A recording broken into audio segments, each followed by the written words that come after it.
जय भीम, नमो बुद्धाय।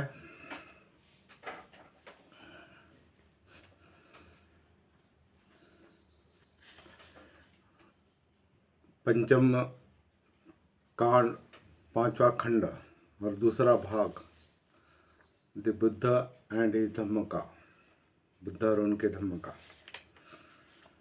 और इसमें तीसरा चैप्टर है। पहला चैप्टर हमने बुद्ध भिक्षु के बारे में, बुद्ध की क्या कल्पना थी और भिक्षु कैसा होना चाहिए। यहाँ बुद्ध की आदर्श भिक्षु की कल्पना ऐसा टाइटल दिया है, how it should be, how भिक्षु शुड बी, इस तरह से कहा है। मूल अंग्रेजी टाइटल जो है, मतलब एक अच्छा भिक्षु, मतलब भिक्षु कैसा होना चाहिए, ऐसा वो टाइटल है। आदर्श भिक्षु की कल्पना, ऐसा वो अनुवाद नहीं होता। तो ये पहला चैप्टर हमने देखा। उसके बाद दूसरा इम्पोर्टेंट चैप्टर कल हमने देखा, भिक्षु और तपस्वी। भिक्षु तपस्वी है क्या? नहीं, भिक्षु तपस्या करने वाला नहीं होता। तो क्या होता है, ये कल हमने बाबा साहब ने जो कहा है उस पर थोड़ी चर्चा भी की और सरल वाचन किया कल। अभी सरल वाचन करने का ही काम है, इस पर और कुछ चर्चा सत्र होना जरूरी है। केवल सरल वाचन करने से कुछ मुद्दे समझ में नहीं आते, इसके लिए और कुछ डिटेल में चर्चा होना आवश्यक है। तो अगला जो चैप्टर है वो भिक्षु और ब्राह्मण, भिक्षु तथा ब्राह्मण। अब ये भी जैसा अनुवाद है वैसा ही पढ़ेंगे। उसके बाद भिक्षु और उपासक। तो आज हम 2 चैप्टर लेंगे और ये दूसरा भाग जो है वो ख़त्म करेंगे यहाँ पर।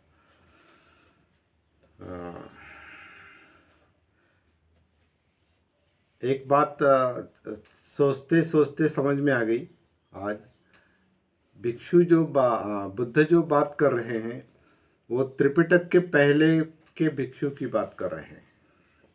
मतलब उनके काल के भिक्षु की, क्योंकि वो उनकी जो फ्रेश कल्पना थी, उनकी जो फ्रेश शिक्षा थी, उसके बारे में वो बाबा साहेब बता रहे हैं।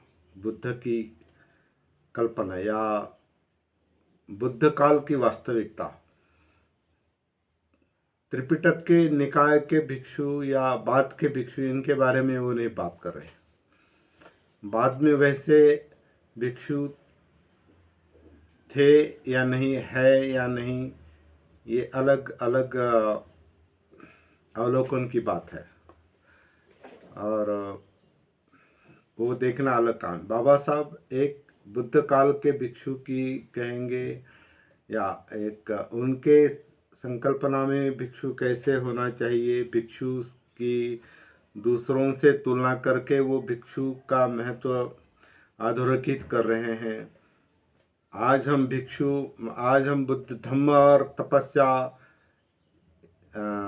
ये तो आज का भी विषय है कि जैसे हमने कल उस पर चर्चा की। तो बौद्ध तपस्वी होता है क्या? भिक्षु तो तपस्वी होता ही नहीं। तो बौद्ध भी तपस्या करने वाला होता है या जागृति का अभ्यास करने वाला होता है, सती संप्रजन्य का अभ्यास करने वाला होता है क्या? इस पर अभी थोड़ा प्रकाश डालना जरूरी है, क्योंकि आज भी वही प्रॉब्लम है जो बाबा साहब इसमें बता रहे हैं। इस पर अब तक इतना पैना ध्यान नहीं गया। हमारा लक्ष्य जो है इस पर नहीं गया है जो बाबा साहब ने कहा है, तभी जो परंपरा की बातें हम आगे चलाते हैं और हमें जो लगता है वो करते हैं। बुद्ध को जो चाहिए था, बाबा साहब की जो अपेक्षा थी, उस पर काम होना ज़रूरी है। यही इसीलिए ये अभ्यास चल रहा है और ये टाइम पास के लिए नहीं है। भिक्षु तथा ब्राह्मण, क्या भिक्षु और ब्राह्मण में कोई अंतर नहीं? क्या दोनों एक ही है? इस प्रश्न का उत्तर नकारात्मक है, नकारार्थी है। उन्होंने नकारात्मक शब्द इस्तेमाल किया, नकारार्थी है, नहीं, दोनों एक नहीं, ऐसा कहना है। इस विषय की चर्चा किसी भी एक स्थल पर नहीं मिलेगी। भिक्षु और ब्राह्मण के बारे में बुद्ध वचनों में ये जगह जगह पर बिखरी पड़ी है और मतलब उस पर विचार होना जरूरी है। कुछ बातें ठीक है, कुछ ठीक नहीं है, दुरुस्त है, दुरुस्त नहीं है, सही है, सही नहीं है। ये सारी बातें अभी देखना जरूरी है। तो बुद्ध वचनों में जगह जगह पर ये बिखरी पड़ी चर्चा है बुद्ध और भिक्षु और ब्राह्मण के बारे में, लेकिन दोनों में जो अंतर है उसे आसानी से एक जगह एकत्र किया जा सकता है, ये जरूरी है। एक ब्राह्मण पुरोहित होता है, उसका मुख्य कार्य किसी के जन्म, विवाह, मरणादि के अवसर पर संस्कार कराना होता है।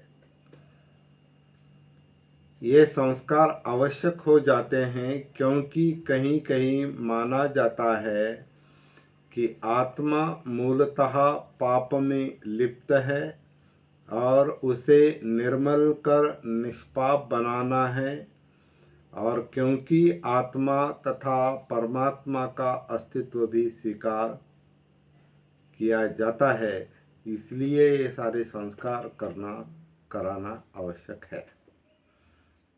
तो ब्राह्मण पुरोहित की जो भूमिका है वो स्पष्ट है। इन सब संस्कारों के करने कराने के लिए पुरोहित होना ही चाहिए।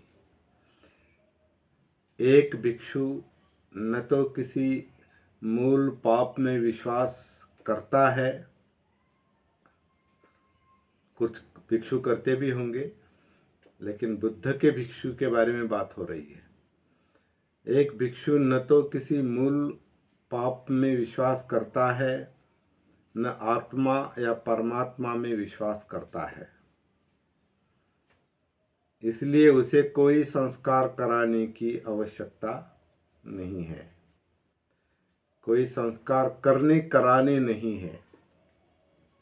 इसलिए एक भिक्षु पुरोहित नहीं होता। तो भिक्षु पुरोहित की तरह काम करते हैं क्या, ये भी देखना जरूरी है। बौद्ध राष्ट्रों में भिक्षु पुरोहित की तरह या ब्राह्मण यहाँ के पुरोहित की तरह काम करते हैं क्या, ये भी देखना है। अगर वो पुरोहित की तरह काम करता है तो वो बुद्ध का भिक्षु हो नहीं सकता।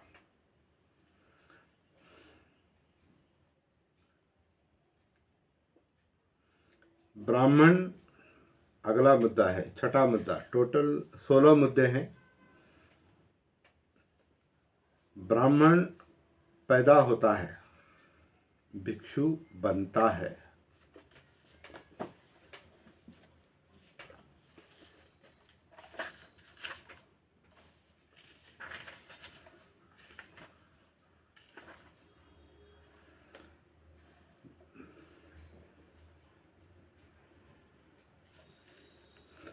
ब्राह्मण इज बॉर्न, अ भिक्षु इज मेड। सही है, सरल है। ब्राह्मण पैदा होता है, भिक्षु बनता है। क्या कहते हैं, क्या कहना चाहते हैं? ब्राह्मण की जाति होती है, भिक्षु की कोई जाति नहीं होती। तो जाति का संबंध ही जन्म से है, ये तो सरल बात है। जो जिस जाति में जन्म लेता है वो उस जाति का होता है। वो ब्राह्मण हो या नीचे महार हो या भंगी हो या मातंग हो या चमार हो, वो जिस जाति में पैदा होता है वो उस जाति का होता है। यही तत्व ब्राह्मण के लिए भी लागू होता है। इसलिए ब्राह्मण से पैदा होता है, ब्राह्मण पैदा होता है, भिक्षु पैदा नहीं होता, भिक्षु बनता है। इसलिए ब्राह्मण की जाति होती है, भिक्षु की कोई जाति नहीं होती।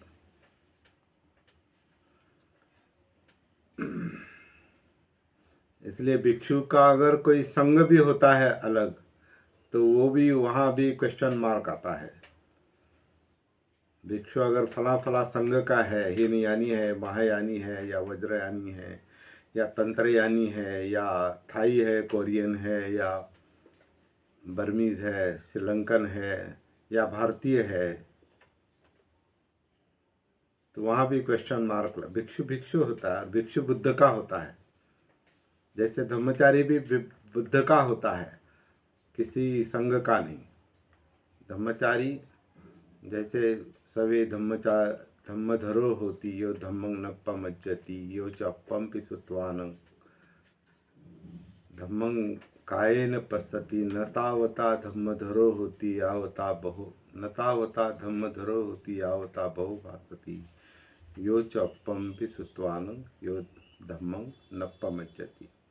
तो इसमें धम्मधर, धम्मचारी, ये जो शब्द है ये बुद्ध के धम्मधर, बुद्ध के धम्मचारी। तो बुद्ध धम्मचारी किसी संघ का नहीं हो सकता, वो धम्म का आचरण करता है। तो कोई भी धम्मचारी जो आचरण करने वाला है, जो धम्म का दायाद है, वो भिक्षु या उपासक हो या दूसरा, वो धम्मचारी होता है, होना चाहिए, उसे कहना चाहिए। चलो, कई सारे मुद्दे आज के आधुनिक परिप्रेक्ष्य में देखी जा सकती हैं। तो एक बार चलिए फिर से थोड़ा पुनरावलोकन करते हैं। ब्राह्मण पैदा होता है, भिक्षु बनता है। ब्राह्मण की जाति होती है, भिक्षु की कोई जाति नहीं होती, क्योंकि भिक्षु जन्म से कोई भिक्षु नहीं होता। एक बार ब्राह्मण के घर पैदा हो गया तो जन्म भर ब्राह्मण है। कोई पाप, कोई जुर्म ऐसा नहीं जो एक ब्राह्मण को अब्राह्मण बना सके। उसका पाप पुण्य ब्राह्मण को अब्राह्मण नहीं बनाता।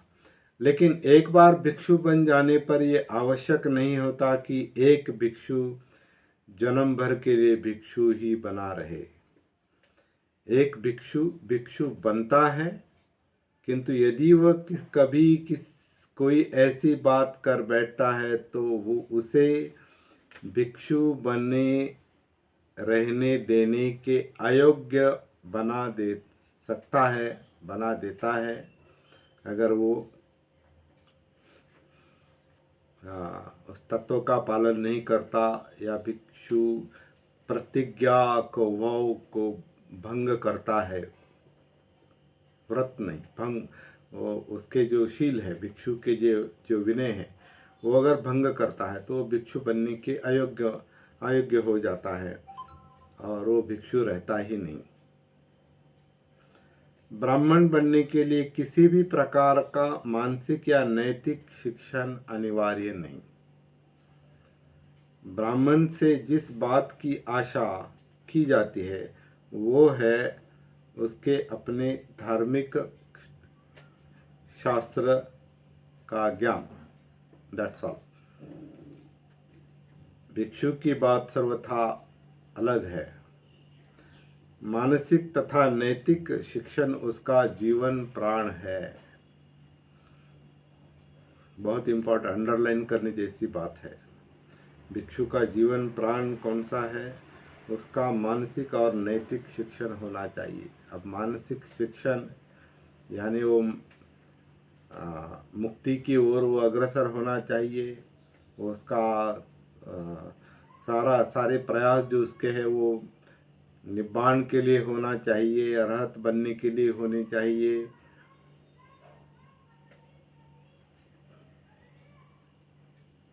उसने अपने आप में, अपने अंदर काया वाचा मन के स्तर पर या काया वेदना चित्त मनोधम्म के स्तर पर सती का अभ्यास करना चाहिए, जागृति का अभ्यास करना चाहिए।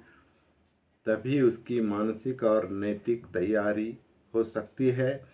और इसीलिए सती, जागृति, सती संप्रजन्य, सती पट्ठान, अपमाद, ये भिक्षु के ही नहीं, किसी भी बौद्ध के जीवन प्राण है। और जो इसको नहीं समझता, नहीं मानता और साधना नहीं करता इस तरह की, केवल ध्यान साधना करता है और दूसरे विषय में मन लगाता है, लेकिन अपनी जागृति पर फोकस नहीं करता, अपनी काया में उतर के धम्मं कायेन पश्यति नहीं करता है, काया में धम्म पश्यना नहीं करता है, मतलब कायानुपස්සना, वेदनानुपස්සना, जिंदापन जो है, सुख दुख जो है उसका उसे अगर भान नहीं है, उसे अपने चित्त का भान नहीं है कि कहाँ भाग दौड़ कर रहा है, क्या क्या चाहता है, ये चाहता है, वो नहीं चाहता है, लोभ और द्वेष का अगर इसको भान नहीं है, अपने मनोधम्म का, विचार प्रक्रिया का भान नहीं है, इंद्रियों का भान नहीं है, तो बौद्ध नहीं और जाहिर है वो भिक्षु भी नहीं। इस तरह का ये निकष निकल आता है। तो मानसिक और नैतिक शिक्षण उसका जीवन प्राण है। आगे कहते हैं अगला मुद्दा, एक ब्राह्मण जितनी चाहे उतनी संपत्ति प्राप्त कर सकता है, भिक्षु नहीं कर सकता।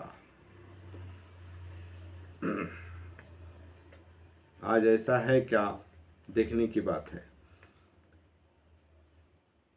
अब ये नियम केवल भिक्षु के लिए ही नहीं, कभी कभी ऐसा भी लगता है जैसे बाबा साहब ने अपनी कोई निजी संपत्ति नहीं रखी थी, मतलब उनका जीवन कैसा था, ये पुनः अवलोकन करने की बात है। और 14 अक्टूबर को कहते हैं 5 ही ऐसे बौद्ध तैयार होने चाहिए, पैनी तलवार की तरह 5 ही चाहिए। सामने उपस्थित 5 लाख लोग बैठे हैं और आगे वाली पीढ़ियों में करोड़ों होने वाले हैं बौद्ध, यानी बुद्ध धम्म के मार्ग, बौद्ध यानी केवल धर्मांतरण से बौद्ध नहीं, बौद्ध मार्ग पर आने वाले। और वो कहते हैं उनमें से 5 भी मिले तो बहुत हो गया। अभी 5 भी ढूंढना जरूरी है। 5 भी ढूंढ कर मिलेंगे नहीं मिलेंगे ये देखने की बात है। तो ये केवल भिक्षु के लिए नहीं, ये हर बौद्ध के लिए है ये नियम, ऐसा अभी लग रहा है। लेकिन ये बाबा साहब जो बात कर रहे हैं वो बुद्ध के भिक्षु की बात कर रहे हैं, त्रिपिटक के बुद्ध की नहीं बात कर रहे हैं। अब त्रिपिटक के भिक्षुओं की बात नहीं कर रहे, या बाद के भिक्षुओं की बात नहीं कर रहे, या किसी देश के संप्रदाय के भिक्षुओं की बात नहीं कर रहे, भिक्षु की बात कर रहे हैं। और भिक्षु की तुलना कर रहे हैं। बहुत इम्पोर्टेंट बात है। अभी भिक्षु की जगह पर हमें बौद्ध व्यक्ति रखना चाहिए। लेकिन कौन सा बौद्ध, जैसे कौन सा भिक्षु बुद्ध का, कौन सा भिक्षु बुद्ध का भिक्षु है, वैसे कौन सा बौद्ध अभी बाबा साहब के दृष्टि से जो बौद्ध है, जो समझता है कि बौद्ध जीवन क्या है और उसका मानसिक नैतिक प्रशिक्षण होता है क्या, ये देखना जरूरी है। चलिए, कई सारे मुद्दे उभर आते हैं, यही चर्चा के मुद्दे हैं इसमें से। एक ब्राह्मण जितनी चाहे उतनी संपत्ति प्राप्त कर सकता है, भिक्षु ऐसा नहीं कर सकता। और संतुष्टि का आचरण हर बौद्ध को भी करना चाहिए। यह कोई छोटा फर्क नहीं है। ब्राह्मण या बाकी जो तुलनाएं की है उसके बारे में वो कह रहे हैं कि ये कोई छोटा फर्क नहीं है। आदमी की मानसिक और नैतिक स्वतंत्रता पर विचार के क्षेत्र में और कार्य के क्षेत्र में संपत्ति कड़े से कड़े प्रतिबंध का काम करती है। मतलब जो संपत्ति के पीछे होता है उसकी मानसिक और नैतिक दृष्टि से स्वतंत्र नहीं है, क्योंकि संपत्ति उसके लिए अहम बात है, धम्म नहीं।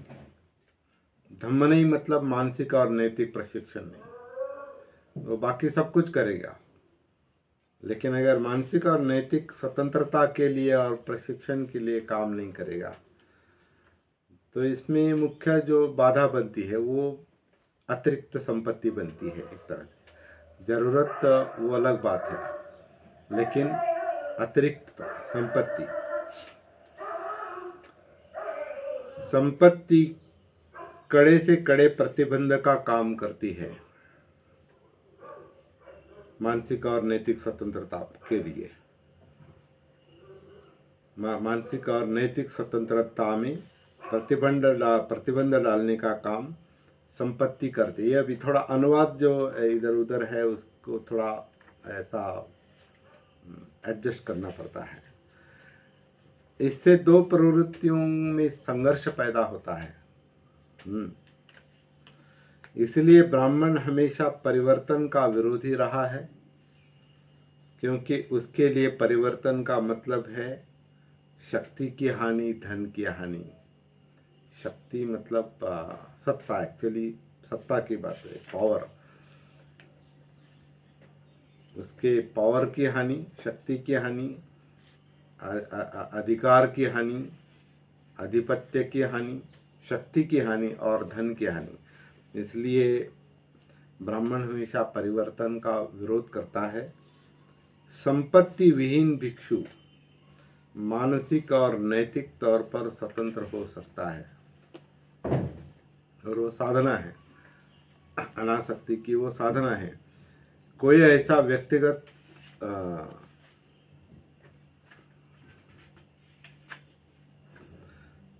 संपत्ति विहीन भिक्षु मानसिक और नैतिक तौर पर स्वतंत्र होता है। कोई ऐसा व्यक्तिगत स्वार्थ नहीं होता जो उसकी ईमानदारी और सच्चाई में बाधक बन सके। ये बुद्ध के भिक्षु की बात कर रहे हैं। ब्राह्मण होते हैं, जन्म से ब्राह्मण होते हैं, लेकिन हर ब्राह्मण अपने में एक अकेला व्यक्ति होता है। कोई ऐसा धार्मिक संगठन नहीं जिसके वह अधीन हो। हर ब्राह्मण अपना कानून आप है। हर ब्राह्मण अपना कानून आप है। अभी बहुत ही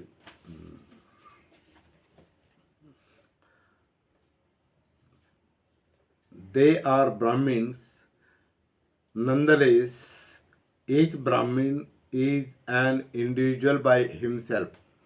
वो अपना अपना होता है। अब यहाँ वो अपना कानून आप होता है ऐसा कहा, लेकिन वो ऐसा नहीं, वो अपना अपना होता है। each nonetheless each Brahmin is an individual by himself. There is no religious organization to which he is subordinate. A Brahmin is a law unto himself. वो अपना कानून खुद होता है, वो ठीक है, अगला मुद्दा है। लेकिन बीच का फिर निकल गया है क्या, कुछ वाक्य नहीं आए, एक वाक्य नहीं आया इसमें। They are bound by common interest which are material. तो ब्राह्मण आपस में भौतिक स्वार्थों से अवश्य बंधे हुए हैं, जैसा भी ट्रांसलेशन हुआ है मुद्दा समझ लेंगे। ब्राह्मण आपस में, हर ब्राह्मण अपना कानून आप है। हाँ, ब्राह्मण आपस में भौतिक स्वार्थों से अवश्य बंधे हुए हैं।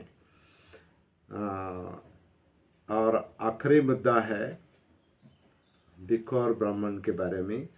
दूसरी ओर एक भिक्षु हमेशा संघ का सदस्य होता है। ब्राह्मण अकेला होता है, उसका कोई धार्मिक संगठन नहीं होता उसके जिसके अधीन वो हो। लेकिन भिक्षु हमेशा संघ का सदस्य होता है।